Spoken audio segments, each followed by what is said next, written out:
दुनिया के सबसे पुराने और सबसे गहरे धर्मों में से एक की शुरुआत एक राजकुमार से हुई थी। एक ऐसा राजकुमार जिसने सब कुछ, बिल्कुल सब कुछ त्याग दिया। ये कहानी है बौद्ध धर्म की और इसके संस्थापक गौतम बुद्ध की, जिनके ज्ञान की एक खोज ने यकीन मानिए इतिहास को हमेशा के लिए बदल कर रख दिया। तो चलिए इस इनक्रेडिबल सफर की शुरुआत करते हैं। गौतम बुद्ध को अक्सर एशिया का ज्योतिपुंज या द लाइट ऑफ एशिया कहा जाता है। और ये सिर्फ एक उपाधि नहीं है। उनकी जो शिक्षाएं थी, शांति, करुणा और सेल्फ अवेयरनेस पर आधारित, वो सचमुच अंधकार में एक रोशनी की तरह थी। एक ऐसी रोशनी जिसने सदियों तक न सिर्फ एशिया बल्कि पूरी दुनिया की सोच को एक नई, एक बेहतर दिशा दी। लेकिन बुद्ध बनने से पहले वो एक राजकुमार थे, सिद्धार्थ। और उनकी कहानी शुरू होती है एक बहुत ही प्रोटेक्टेड, एक संरक्षित राजकुमार के तौर पर। एक ऐसा राजकुमार जिसका जीवन एक भविष्यवाणी से बंधा हुआ था। एक ऐसी भविष्यवाणी जिसने उनके पूरे पालन पोषण को, उनकी पूरी दुनिया को एक अलग ही मोड़ दे दिया। तो कहानी की शुरुआत होती है 563 ईसा पूर्व में। जगह थी लुम्बिनी, जो आज के नेपाल में है। यहाँ राजा शुद्धोधन के घर एक बेटे का जन्म हुआ। नाम रखा गया सिद्धार्थ। लेकिन देखिए, जन्म के साथ ही एक दुखद घटना भी हुई। उनकी माँ रानी महामाया सिर्फ 7 दिनों के बाद ही चल बसी। तो उनकी परवरिश का जो जिम्मा था, वो उनकी मौसी और सौतेली माँ प्रजापति गौतमी ने उठाया। अब यहाँ पर कहानी में एक बहुत ही दिलचस्प मोड़ आता है। जन्म के समय एक ऋषि ने उनके पिता से भविष्यवाणी की कि आपका बेटा एक महान तपस्वी बनेगा। जरा सोचिए, एक राजा जो चाहता है कि उसका बेटा भी एक महान राजा बने, उसके लिए ये सुनना कितना परेशान करने वाला रहा होगा। ये भविष्यवाणी उनके लिए एक बहुत बड़ी चिंता बन गई। और बस इसी भविष्यवाणी को गलत साबित करने के लिए राजा शुद्धोधन ने एड़ी चोटी का जोर लगा दिया। उन्होंने अपने बेटे को हर तरह के दुख, हर तरह की पीड़ा से बचाने की ठान ली। आप कह सकते हैं कि उन्होंने सिद्धार्थ के लिए एक सोने का पिंजरा तैयार कर दिया था। एक ऐसी दुनिया जहां उन्होंने कभी बुढ़ापा, बीमारी या मृत्यु जैसी किसी भी चीज का नाम तक नहीं सुना। लेकिन सच को कब तक छुपाया जा सकता है ना? नियति को टाला नहीं जा सकता। सिद्धार्थ के जीवन में वो बड़ा मोड़ तब आया जब उन्होंने पहली बार महल की दीवारों के बाहर की असली दुनिया को देखने का फैसला किया। और ये एक ऐसा अनुभव था जो उनकी पूरी दुनिया को हमेशा हमेशा के लिए बदलने वाला था। तो जैसे ही वो महल से बाहर निकले, उनकी नज़र उन सच्चाइयों पर पड़ी जिनसे उन्हें अब तक बचाया गया था। सबसे पहले उन्होंने देखा एक बूढ़े व्यक्ति को जिसकी कमर झुकी हुई थी। फिर एक बीमार इंसान जो दर्द से तड़प रहा था। इसके बाद उन्होंने देखा एक शव, और उन्हें पहली बार मृत्यु की सच्चाई का एहसास हुआ। हर एक नज़ारा उनके मन को झकझोर रहा था। लेकिन जो चौथा दृश्य था वो बिल्कुल अलग था। उन्होंने एक शांत तपस्वी को देखा जिसके चेहरे पर दुख नहीं बल्कि एक अजीब सी शांति थी। और बस इसी पल उनकी असली खोज शुरू हुई। ये जो 4 दृश्य थे, इन्होंने सिद्धार्थ को अंदर तक हिलाकर रख दिया। वो समझ गए कि वो अब अपनी पुरानी महल वाली जिंदगी में वापस नहीं लौट सकते। और तब उन्होंने एक बहुत ही मुश्किल फैसला किया। अपनी पत्नी, अपने नवजात बेटे और अपने आलीशान महल को हमेशा के लिए पीछे छोड़ने का। वो निकल पड़े उस सवाल का जवाब ढूंढने कि इस पीड़ा का, इस दुख का अंत कैसे हो सकता है। तो 29 साल की उम्र में एक रात वो चुपचाप महल से निकल गए। इतिहास में इस एक घटना को एक खास नाम दिया गया है, महाभिनिष्क्रमण, यानी द ग्रेट डिपार्चर। और यह सिर्फ एक महल छोड़ने की घटना नहीं थी, ये एक राजकुमार के सिद्धार्थ से बुद्ध बनने के सफर की असली शुरुआत थी। लेकिन ज्ञान का रास्ता वो बिल्कुल भी आसान नहीं था। पूरे 6 साल तक सिद्धार्थ भटकते रहे, खोजते रहे। उन्होंने अपने पहले गुरु अलार कलाम के अंडर में पढ़ाई की, फिर 5 साथियों के साथ मिलकर शरीर को कष्ट देने वाली एक्सट्रीम तपस्या की। मगर कोई भी तरीका उन्हें वो शांति या वो जवाब नहीं दे सका जिसकी उन्हें तलाश थी।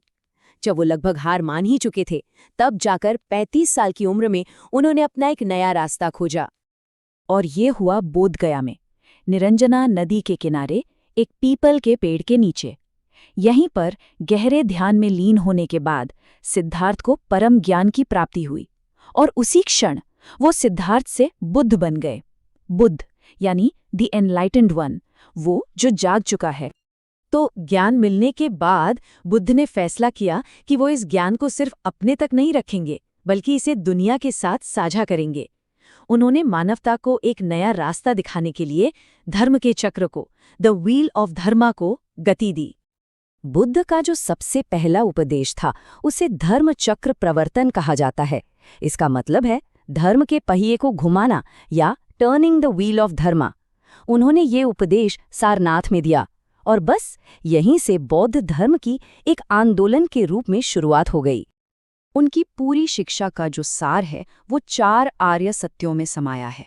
ये बिल्कुल एक logical step by step process की तरह है।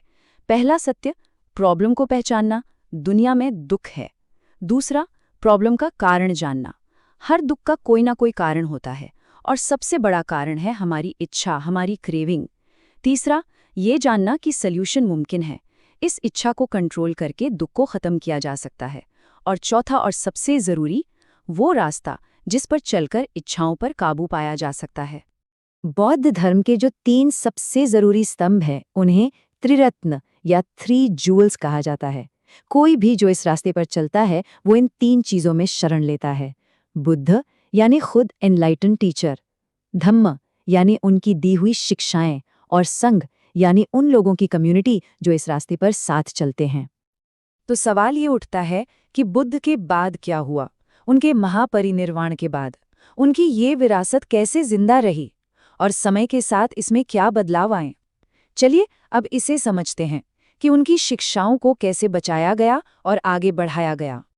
80 साल की उम्र में कुशीनगर में बुद्ध का देहांत हो गया। इस घटना को बौद्ध धर्म में महापरिनिर्वाण कहा जाता है, यानी द फाइनल पासिंग या अंतिम मुक्ति। तो हालांकि उनका भौतिक शरीर अब नहीं रहा था, लेकिन उनके विचार, उनकी शिक्षाएं वो जिंदा थीं और उन्हें सहेजने का, उन्हें संरक्षित करने का काम फौरन शुरू हो गया। अब देखिए, बुद्ध ने अपने जीवन काल में कोई किताब तो लिखी नहीं थी, सब कुछ मौखिक था। तो उनकी मृत्यु के बाद उनकी शिक्षाओं को जस का तस बनाए रखना एक बहुत बड़ी चुनौती थी। और इसी काम के लिए सदियों के दौरान 4 बड़े बौद्ध संगीतियां या बुद्धिस्ट काउंसिल्स आयोजित की गईं। जैसा कि इस टेबल में देख सकते हैं, ये अलग अलग समय पर राजगीर, वैशाली, पाटलिपुत्र और कुंडलवन में हुई और इन्हें अजातशत्रु से लेकर कनिष्क जैसे बड़े राजाओं का सपोर्ट मिला। सच तो ये है कि इन्हीं परिषदों की वजह से बुद्ध के उपदेश आज हम तक पहुंच पाए हैं। लेकिन समय के साथ बुद्ध की शिक्षाओं की व्याख्या को लेकर, मतलब उनको इंटरप्रेट करने को लेकर मतभेद पैदा होने लगे और चौथी बौद्ध संगीति के बाद बौद्ध धर्म मोटे तौर पर 2 मेन ब्रांचेस में बट गया। एक था हीनयान, मतलब छोटा वाहन। ये बौद्ध धर्म का पुराना और ज्यादा कंजर्वेटिव रूप है। इसमें बुद्ध को एक महान इंसान, एक शिक्षक माना जाता है और इनका फोकस व्यक्तिगत निर्वाण पर होता है। दूसरी तरफ था महायान, मतलब बड़ा वाहन। ये एक नया रूप था जिसमें बुद्ध को एक देवता की तरह देखा जाने लगा। ये सिर्फ अपनी नहीं बल्कि दुनिया के सभी प्राणियों की मुक्ति की बात करते हैं और इसमें मूर्ति पूजा भी होती है। अच्छा, बौद्ध धर्म का जो पूरा ज्ञान है वो कुछ बहुत ही महत्वपूर्ण ग्रंथों में मिलता है। सबसे अहम है त्रिपिटक। इसका मतलब होता है 3 टोकरियां, और ये बुद्ध की शिक्षाओं का मेन कलेक्शन है। फिर आती हैं जातक कथाएं, जो बहुत ही दिलचस्प कहानियां हैं। ये बुद्ध के पिछले जन्मों के बारे में बताती हैं और उनसे हमें कोई ना कोई नैतिक सीख मिलती है। और एक और जरूरी ग्रंथ है बुद्धचरित। इसे अश्वघोष ने लिखा था और ये बुद्ध के जीवन पर एक महाकाव्य है जो उनकी पूरी यात्रा को बहुत खूबसूरती से बताता है। एक और इंटरेस्टिंग बात यह है कि शुरुआती बौद्ध कला में बुद्ध की मूर्ति नहीं बनाई जाती थी, बल्कि उनके जीवन की बड़ी घटनाओं को सिंबल्स यानी प्रतीकों से दिखाया जाता था। जैसे कमल और बैल उनके जन्म का प्रतीक है, घोड़ा वो उनके ग्रेट डिपार्चर यानी महाभिनिष्क्रमण को दिखाता है, और बोधि वृक्ष यानी वो पीपल का पेड़ तो उस परम ज्ञान का प्रतीक है जो उन्हें उसके नीचे मिला था। तो सिद्धार्थ ने अपने पीड़ा का, अपने दुखों का जवाब ढूंढ लिया और वो बुद्ध बन गए। आज हजारों साल बाद आज की दुनिया अपने अलग तरह के तनाव और अपनी अलग चुनौतियों से जूझ रही है। तो ऐसे में ये सवाल सोचना बहुत जरूरी हो जाता है कि बुद्ध की ये शिक्षाएं, उनके ये रास्ते आज के समय में हमारे लिए कितने मायने लगते हैं। और इसी सवाल के साथ ये सफ़र यहीं समाप्त करते हैं।